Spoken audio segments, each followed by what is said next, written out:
सर्वप्रथम परमेश्वरलाई धन्यवाद, सबैलाई जय मसीह र विशेष गरी हाम्रो पास्टर सामुएल बुवालाई पनि धेरै धेरै धन्यवाद, ताकि मलाई यो मेरो जीवन गवाही भन्ने सुवर्ण मौका दिनुभएकोमा धेरै धन्यवाद छ।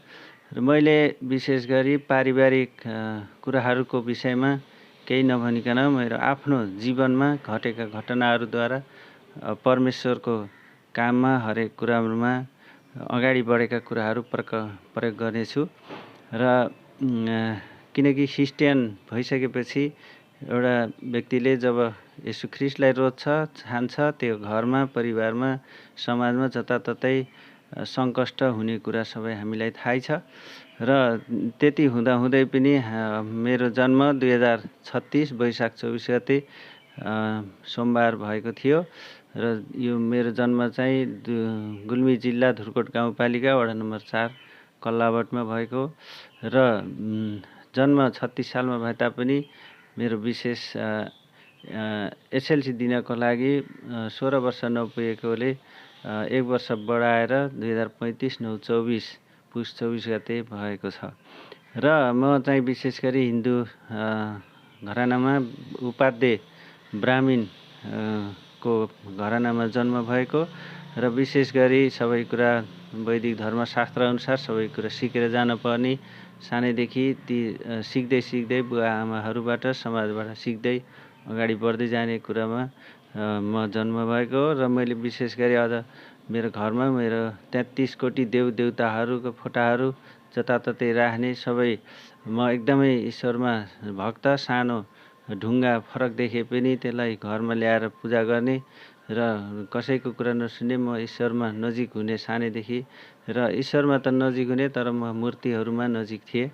र विभिन्न शास्त्रहरू पनि अध्ययन गर्नुपर्ने थियो, ग्रह कटाउने, गणेश हुने, यी कुराहरू ब्राह्मण हुँदाखेरि हरेक कुराहरू आइपरेको हुनाले ती सबै गर्नुपर्ने थियो। र त्यस्तो घरानामा जन्म भए तापनि मलाई परमेश्वरले रोज्नुभयो र त्यो ठाउँबाट मलाई चुन्नु भएर अगाडि बढाउनु भएको छ। र यसै सिलसिलामा जब 2051 सालमा मैले एसएलसी दिएँ र 51 सालको एसएलसी पछि मैले 52-53 मा आइए पास गर्ने मौका पाएँ। र 52-53 पछि जब खाली समय थियो 2 महिनाको अवधिमा परमेश्वरले मलाई त्यति बेला बोलाउनु भयो। र त्यो बोलावट पनि हाम्रो विशेष गरी हाम्रो गुल्मी तमगासमा हुनु, बेतु खर्कमा हुने मुमिलाल पाण्डे दाजुद्वारा उहाँसँग बोलेर मलाई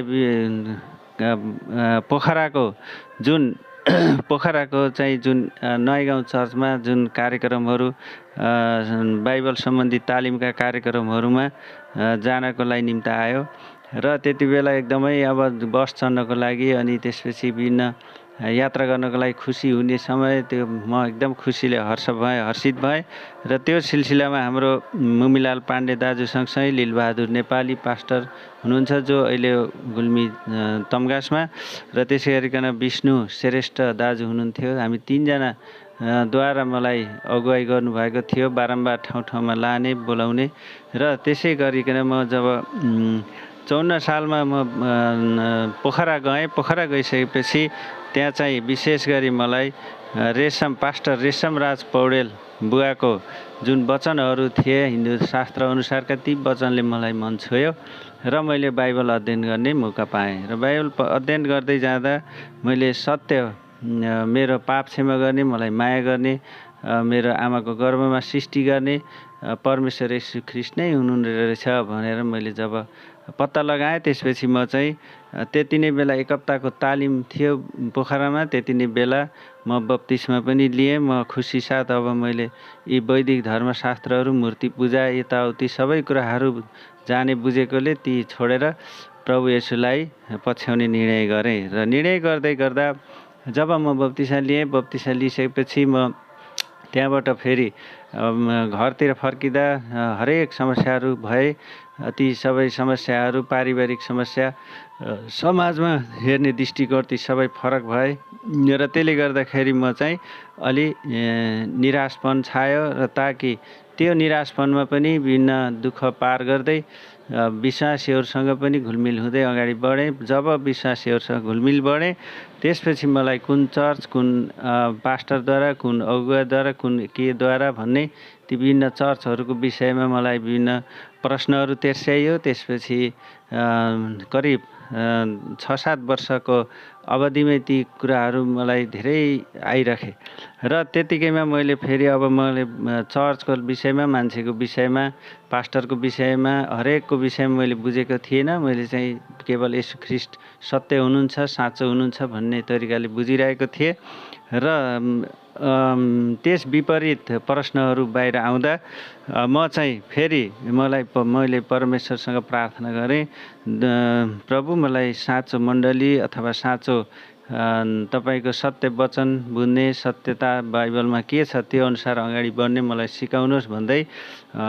प्रार्थना गर्दा ती विभिन्न कुराहरू पार गरिकन म फेरि बुटोलमा रामापुरमा बस्ने मौका पाएँ। रामापुरबाट बस्दै गर्दा फेरि काठमाडौँमा जाने मौका पाएँ र यो मैले छोटकरीमा भनिरहेको छु। त्यो अवधिमा कति समस्याहरू के भए भन्ने कुरा भन्न गाह्रो छ। तैपनि विशेष गरिकन हामीले बाइबलमा पनि विभिन्न अगुवाहरूका, पास्टरका कुराहरू, विभिन्न परमेश्वरको काम गर्ने सेवकहरूका विभिन्न इतिहासहरू हामीले बुझ्छौँ। त्यहाँ चाहिँ बाइबलसँग आबद्ध भएका मात्रै कुराहरू मात्रै आएका हुन्छन् र अरू संसारिक कुराहरूमा जाँदा हामीले संसारबाट दुःख कष्ट पाइरहेका कुरा देख्छौँ र हामीले त्यही पनि सबैले भोगिरहेका हुन्छौँ।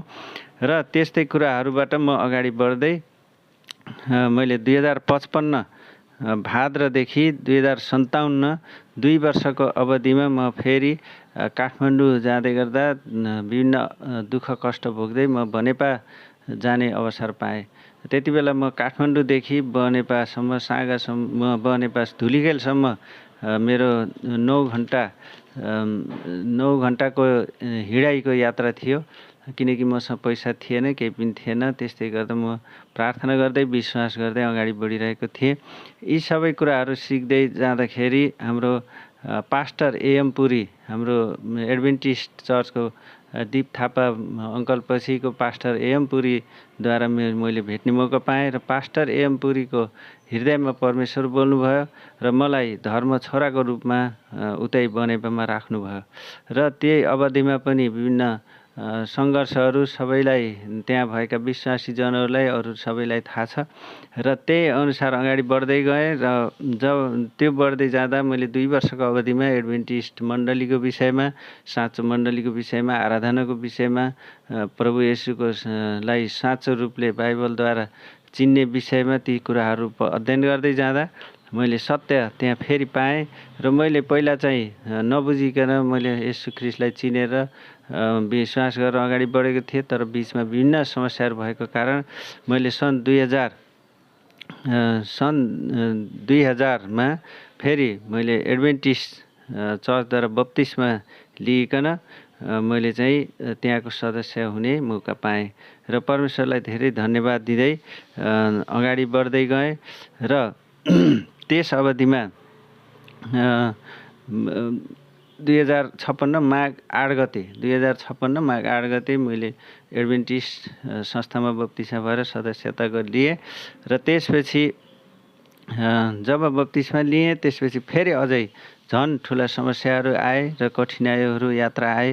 56 देखि 59 सम्म पर्ने यी सबै कठिनाइहरू पार गर्दै म काठमाडौँमा पसल खोल्ने अवसर पाएँ। पसल खोलिसकेपछि विभिन्न त्यहाँबाट काठमाडौँबाट बनेपा चर्चमा जाने थिएँ र विभिन्न त्यहाँ त्यति बेला अब समस्या ठुलो थियो र 57 देखि 62 सम्म मैले पसल गर्दै गर्दा काठमाडौँमा त्यति बेला मैले चाहिँ सबै कुराहरूको परमेश्वरसँगको सत्य वचन, सत्यता, साबत दिन पालन गर्दै अगाडि बढेँ र मेरो त्यस्तै क्रममा मेरो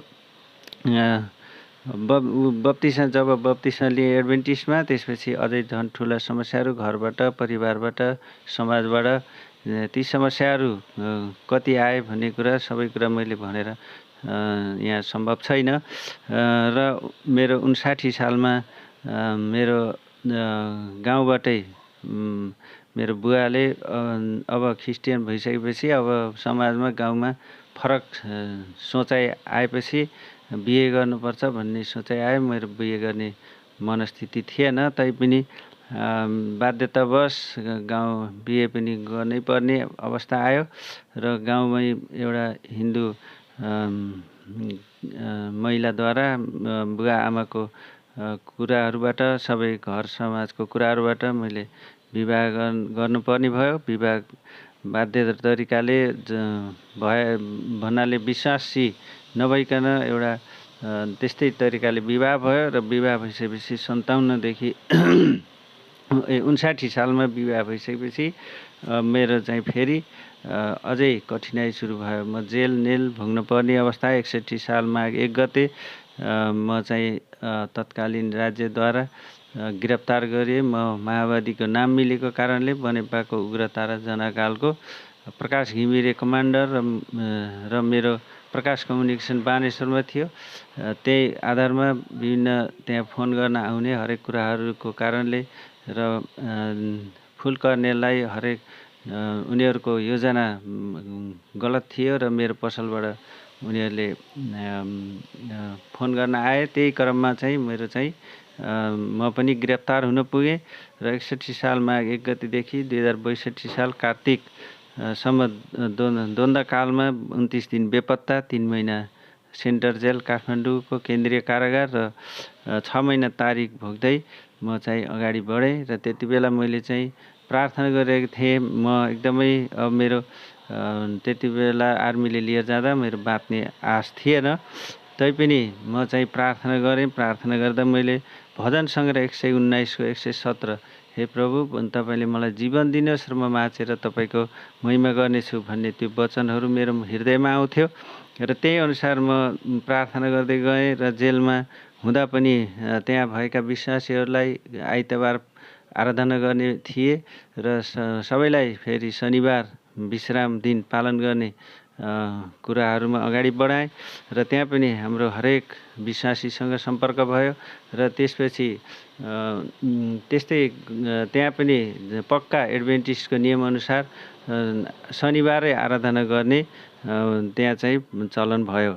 त्यसले गर्दा अनि जब म त्यहाँबाट 62 सालमा जेलबाट निस्केँ, त्यसपछि फेरि 54 सालदेखि 65 सालसम्म विभिन्न म चाहिँ यात्रा पार गर्दै विभिन्न पत्रिकाहरूमा लेख्दै एलएनजी वाइट र हाम्रो बाइबल सम्बन्धी विभिन्न आर्टिकलहरू करिब 47 भन्दा बढी पत्रिकाहरूमा ती लेख्ने मौका पाएँ र त्यो जेलबाट पनि मलाई परमेश्वरले विभिन्न जनहरूको हृदयमा बोलेर म निस्किने मौका पाएँ।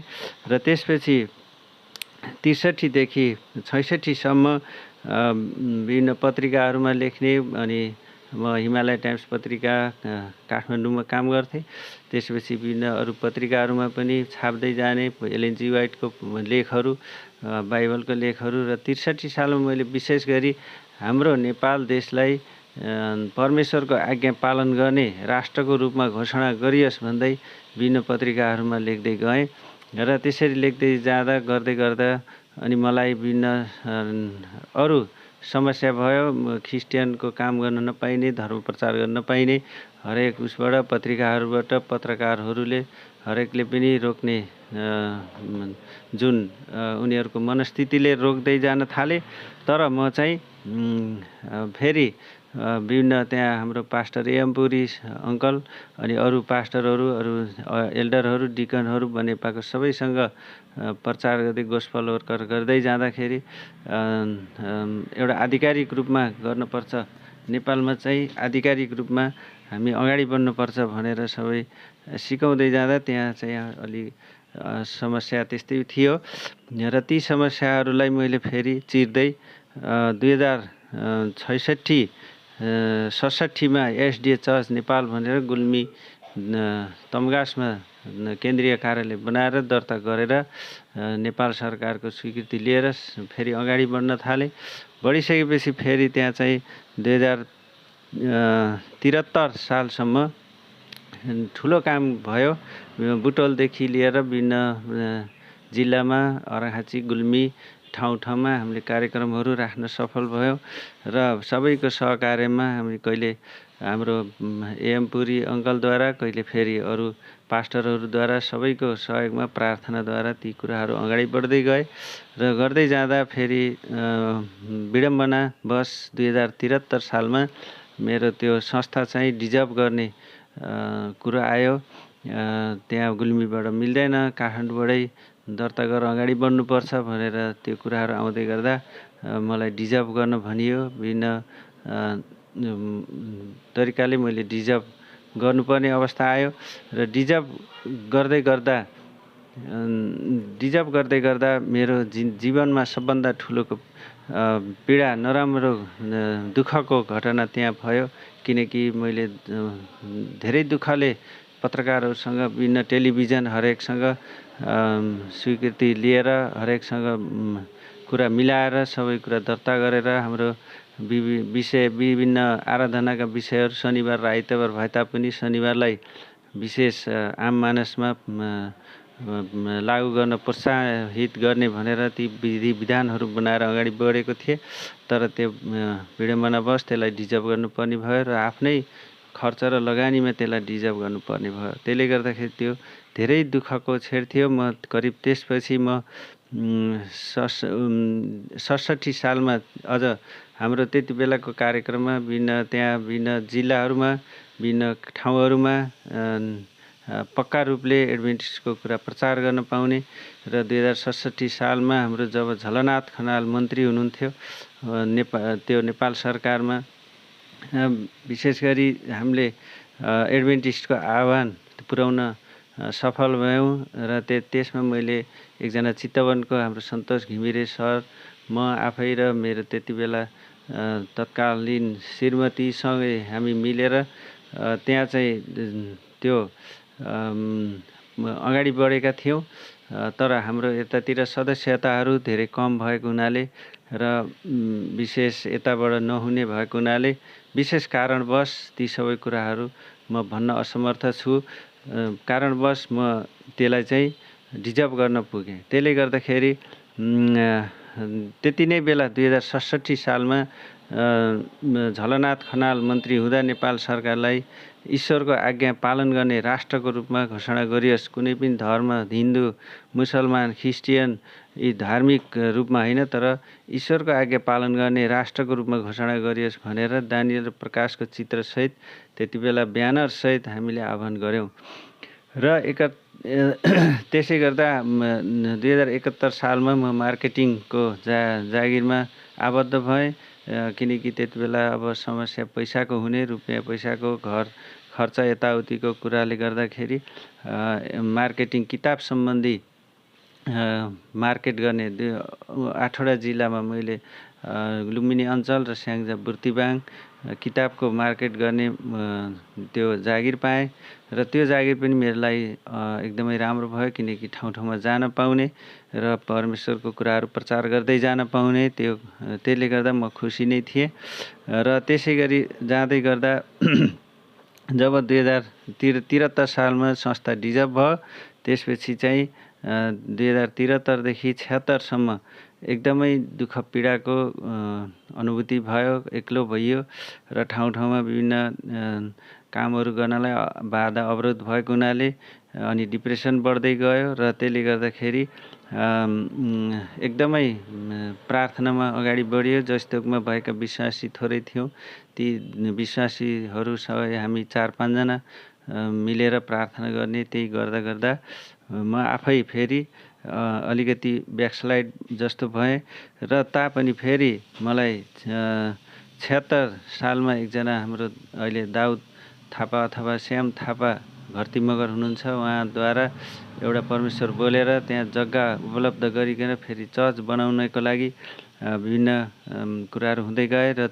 त्यहाँदेखि हाम्रो सम्बन्ध 2076 देखि हेटौडा हाम्रो साइलस दियाल सर मार्फत भयो र उहाँद्वारा धेरै म डिप्रेसनमा गएको मानिसलाई अथवा म केही काम गर्दिनँ भनेर अगाडि बढिरहेको मान्छेलाई फेरि उहाँहरूद्वारा फेरि अगाडि बढाउनु भयो र परमेश्वरले र त्यहाँ हाम्रो चर्च स्थापना भयो। 2077 सालमा हाम्रो पहिलो प्रमुख हाम्रो पालिकाको प्रमुख र वडा अध्यक्ष सहित गाउँभरिका सबै पदाधिकारीहरूलाई ल्याएर हामीले गुल्मीमा एसडिए चर्च जस्तो मा दर्ता गर्ने र खोल्ने उद्घाटन गर्ने मौका गऱ्यौँ र त्यतिपछि फेरि खुसीको छेड सँगसँगै हाम्रो जब त्यहाँ चर्च सुरु गर्ने भयो, हामीले राम्रो काम हुने भयो भन्दै अगाडि बढ्दै गर्दा फेरि अचानक शैतानले हामीलाई विभिन्न समस्यामा पार्यो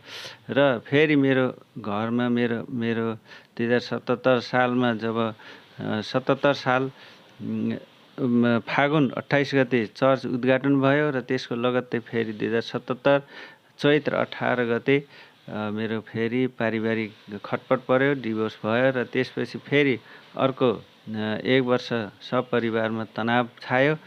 त्यति हुँदै पनि फेरि हामी सबै हाम्रो जस्तोको टिमहरू अगाडि बढ्यौँ र म पनि अगाडि बढेँ। त्यसै क्रममा तनावलाई एकतिर पन्छ्याउँदै एकतिर राख्दै 2079 साल वैशाख 19 गते फेरि कान्छो भाइको दुर्घटना भयो। दुर्घटना हुँदा पनि फेरि उसको खुट्टालाई हामीले जोगाउन सकिएन। बिएनबीमा हामीले अथक प्रयास गर्दा पनि खुट्टा रहेन। फेरि त्यो घरमा हाम्रो फेरि सन्नटा छायो र पहिला म द्वन्द्वकालमा पर्दा म जेल नेल भोग्ने, मेरो जेठी बहिनी दुर्घटना पर्यो। त्यस्तो तनावहरू विभिन्न घर परिवारमा समस्याहरू शैतानले ल्याइदियो र त्यति हुँदाहुँदै पनि हाम्रो घरमा अझै पनि जति ठुल्ठुला समस्या आए तापनि शैतानले अझै कसैलाई पनि नष्ट गर्न सकेको छैन र त्यो चाहिँ हाम्रो खुसीको कुरा हो। र यही गर्दै दुर्घटना जब भाइ पर्यो, त्यसै भाइको उपचार गर्दा म पनि दुर्घटनामा परेँ र मेरो 9 घण्टा म बेहोस भएँ। मेरो यो सबै अहिले यो दाग चाहिँ यहाँ देख्नुहुन्छ, यो दाग अनि त्यसपछि यो कुम पनि 3 ठाउँ मासु चेत्तिएको। ती सबै कुराहरूले गर्दाखेरि म अझै फेरि डिप्रेसनमा गएँ। तर सबैको प्रार्थना त्यति बेला बनेपा, काठमाडौँ र हेटौडा जताततै प्रार्थना गर्दै अगाडि बढ्दै गऱ्यौँ र सबैलाई थाहा भएको कुरा हो। मेरो घर परिवारको सबै कुराहरू अवस्था सबै विश्वासीहरूलाई थाहा छ र यी सबै घरका कुराहरूलाई एकतिर पन्छ्याउँदै, घरको कुरा भनेको के हो भने परिवारमा खटपट भइरहेको छ, यस्तै हुन्छ। तर फेरि कुनै समय खटपट हुन्छ, कुनै समय फेरि मेलमिलाप हुन्छ र हामी जब परमेश्वरलाई बिर्सन्छौँ त्यसपछि फेरि शैतानले ठुलो काम गर्छ र जब परमेश्वरसँग हामी नजिक हुन्छौँ फेरि ती शैतानिक समस्याहरू हट्दै जान्छन्। यो सबैको यस्तै हो। हामी परमेश्वरमा विश्वास गर्ने, सत्यतामा अगाडि बढ्नेलाई धेरै शैतानले हेरिरहेको हुन्छ र सतावट दिइरहेको हुन्छ। त्यसले गर्दा त्यो पनि लगत्तै पार गर्दै अहिले घरमा मेरो घरमा बुवा आमा मात्रै हुनुहुन्छ अनि त्यसै गरिकन परिवार यस्तै छौँ। हामी चाहिँ पारिवारिक कुरो भन्दा पनि ईश्वरको लागि अगाडि बढ्नलाई अझै केहीले रोकेको छैन र अझै मेरो उद्देश्य, मेरो मुख्य उद्देश्य भनेको हाम्रो बुटोलमा हाम्रो करिब 4वटा पहाडी जिल्लाको सेन्टर छ र यत्रो ठुलो ठाउँमा कहीँ पनि चर्च छैन। अहिले हाम्रो नेपालमा भएका एडभेन्टिस्ट ठुल्ठुला लिडरहरू, अगुवाहरू, पास्टरहरूलाई दोष दिएको होइन कि उहाँहरूले के सोच्नु भएको छ, के गर्नुभएको छ, त्यो परमेश्वरकै हातमा छ र अझै विभिन्न समस्याहरू घरमा परिवारमा आउन सक्छन्। तर पनि अझै गवाईको रूपमा फेरि अगाडि बढ्नेछु, परमेश्वरलाई धन्यवाद दिँदै अगाडि बढ्नेछु भनिकन प्रार्थना गरिरहेको छु र तपाईँ सबैले प्रार्थना गरिदिनु हुन अनुरोध गर्दछु।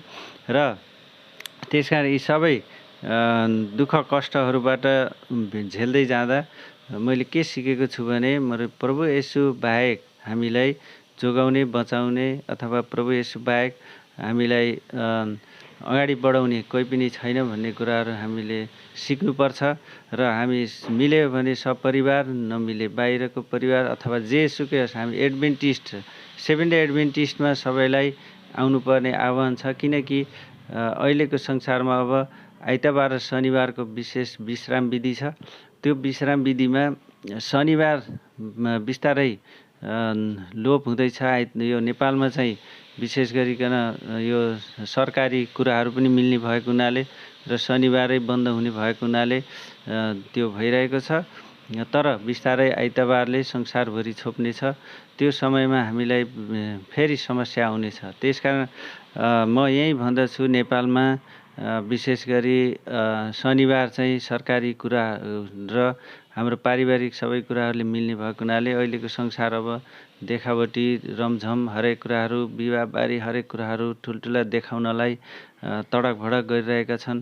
त्यो नभएर अब हामी परमेश्वरमा अगाडि बढ्ने, सबैजना विश्वासीहरू एक हुने र सबै हाम्रो एडभेन्टिस्ट विश्वासीहरू सबै एक भइकन अगाडि बढ्ने बेला आएको छ। र यो विशेष गरी एउटा वडा, एउटा घर, एउटा मात्रै पालिका, एउटा मात्रै जिल्ला नभएर हामी माथिल्लो निकायबाट सबै देशभरिको हाम्रो 77 जिल्लामा प्रत्येक पालिकामा एउटा पालिकामा एउटा चर्च होस् भन्ने मेरो प्रार्थना छ। सबैजनाले त्यो सोच्यौँ, प्रार्थना गर्यो भने त्यो निश्चय सफल हुनेछ। अहिले हाम्रो केन्द्र बजारको लागि मात्रै भएको छ, तर गाउँ ठाउँमा सबै अझै सुन्ने धेरै बाँकी छन्। ती सबै कुराहरूलाई हाम्रो अब हामी अलिकति जवानहरू अगाडि नबढेसम्म यो हुने छैन। त्यसकारण यो मेरो गवाई अझै हुनेवाला छ, अझै बाँचुन्जेल के गवाई हुन्छ भन्ने कुरा परमेश्वरलाई थाहा छ। र त्यसकारण यी सबै सोध्दै गर्दै हामी सबै मिलेर गाउँठाउँमा प्रत्येक वडामा प्रत्येक अथवा वडामा सम्भव नभए प्रत्येक पालिकामा एउटा चर्च, हाम्रो एडभेन्टिस्ट चर्च भयो भने सबैले सत्य कुराहरू बुझ्नेछन् र अरू मण्डलीलाई कसैलाई पनि दोष दिएको होइन, किनकि सबैको न्याय गर्ने परमेश्वर येशू ख्रीष्ट हुनुहुन्छ। चाहे माथिल्लो निकाय होस्, चाहे तल्लो निकाय होस्, सबैलाई के छ, परमेश्वर येशू ख्रीष्टले नै न्याय गर्नुहुनेछ। र त्यो न्यायमा हामी सबैजना सफल हुन सकौँ। धनी धनाढ्य हाम्रो मन्त्री राजाहरू अथवा जोसुकै भए पनि परमेश्वरको आह्वान छ कि सबैले पश्चाताप गरेर पाप क्षमा मागेर त्यहाँ चाहिँ सबैजनाले उद्धार पाउन्, प्रभु येशूको राज्यमा ठाउँ पाउन् भन्ने सबैको प्रार्थना रहोस्। र अझै धेरै कुराहरू छन्, किनकि प्रत्येक पलका कुराहरू भन्न सकिँदैन। यही नै विशेष गरिकन मुख्य कुरा हो कि हामी अझै प्रभुमा अगाडि बढ्न सबै तयारी हुनुपर्छ। र यही मेरो आह्वान छ, परमेश्वर यो नेपाल देशमा ईश्वरको आज्ञा पालन गर्ने राष्ट्र बन्न सकोस्, ताकि साबत दिन पालन गर्दै 10 आज्ञामा रहँदै अगाडि बढ्न पाइयोस् र अझै भन्ने मेरो प्रार्थना छ। र त्यही प्रार्थनामा हामी सबै अगाडि बढ्नेछौँ भनिकन मेरो सानो गवाई, छोटो गवाई अन्त्य गर्छु।